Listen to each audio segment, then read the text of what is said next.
J'entends sélection, sélection. Je vois comme une course. Et je vois 4 coureurs principaux. Et je vois un qui tombe à quelques secondes du début de la course et placé dans un cercueil. Et un autre qui tombe qui est placé sur une chaise roulante. Ainsi dit l'Éternel. Avant les échéances électorales l'année prochaine, retenez ces jours et ces signes. Il y aura un grand deuil dans ces nations. Un grand candidat. Dieu va les retirer. Et un autre, il sera sur une chaise roulante. Parce que Dieu l'a décidé.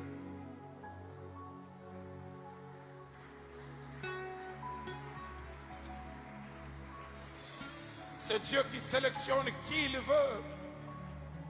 Selon qu'il est écrit, l'élévation ne vient ni de l'Orient, ni de l'Occident. Mais c'est Dieu.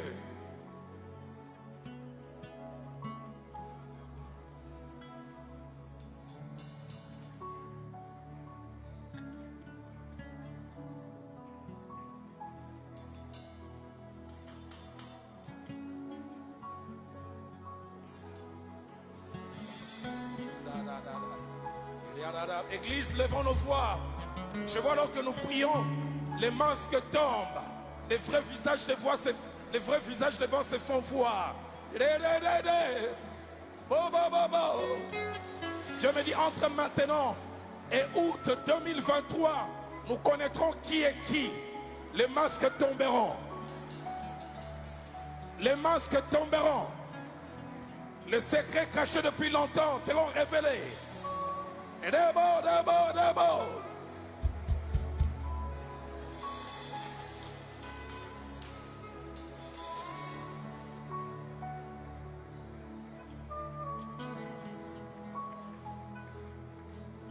Ainsi dit l'Éternel pour l'église de mon pays. Je vois le chiffre 5. Et il écrit en anglais, months, mois. Dieu me dit de dire à ceux qui provoquent la distraction, parce que c'est le terme qui monte dans mon cœur, qui distrait l'église, qui distrait même les non-chrétiens, il me dit de vous dire arrêtez. Dieu me dit de vous dire ne jouez pas avec les armes pour lesquelles Christ a payé un si grand prix.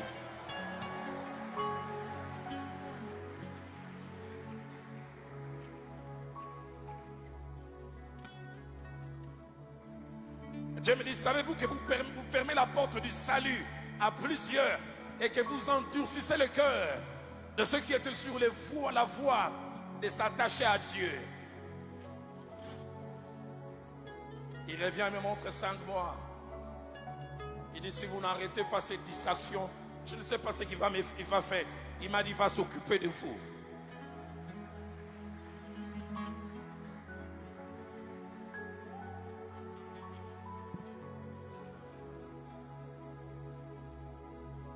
Ainsi dit l'Éternel à toi, mon frère, mon jeune frère Mike Kalambay. Dieu me dit de te dire, tout ce qui est arrivé, c'est pour ton bien. Quand ça montait dans mon cœur, je disais, Seigneur, j'ai un lien avec Mike, je peux le lui dire en coulisses. Il dit, dis-le en public. Il dit, tout ce qui arrive, c'est pour ton bien. Dieu me dit, j'ai voulu plus d'une fois te soigner en privé. J'ai voulu te soigner loin des regards des gens. Mais tu n'as pas écouté, alors j'ai voulu te soigner en public.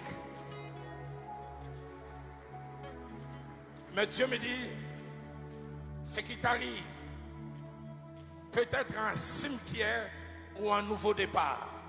C'est à toi de choisir. C'est ta réaction durant ces temps qui fera soit que ça soit un nouveau départ. Alors tu connaîtras comme Samson, quand ses cheveux ont repoussé, il a eu plus de victoires après, ou tu seras jamais enterré. Mais il me dit, il t'aime tellement. Je vois une armée de personnes à genoux en train de prier, de pleurer. Mais je vois aussi comme une plaie pleine de pus. Et certains veulent couvrir la plaie. La voix dit non. Il faut enlever les pus.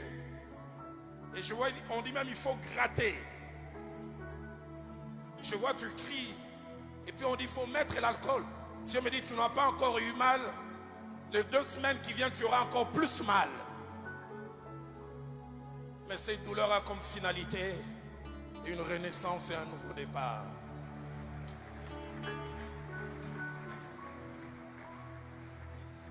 Mais je me réjouis.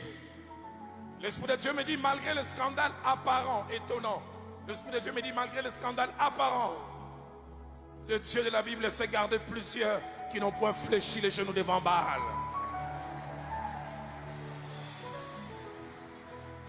Certains ne sont pas devant les médias. Ils ne sont pas connus du grand public. Mais c'est des hommes et des femmes intègres.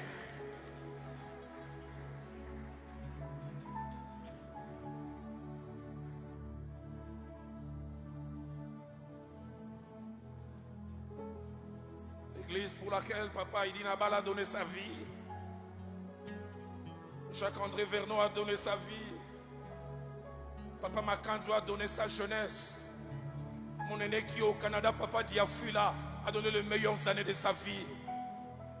L'église de mon pays ne sera pas enterrée.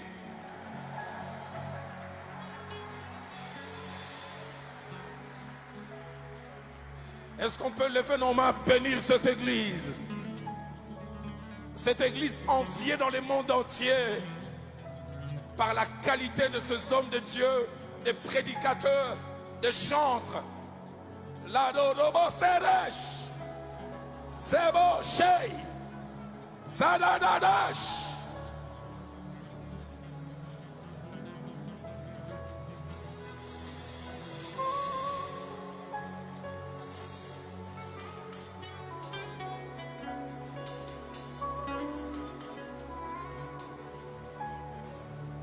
Bénissons cette église. Il avait dit les portes de séjour des morts ne prévaudront point contre cette église.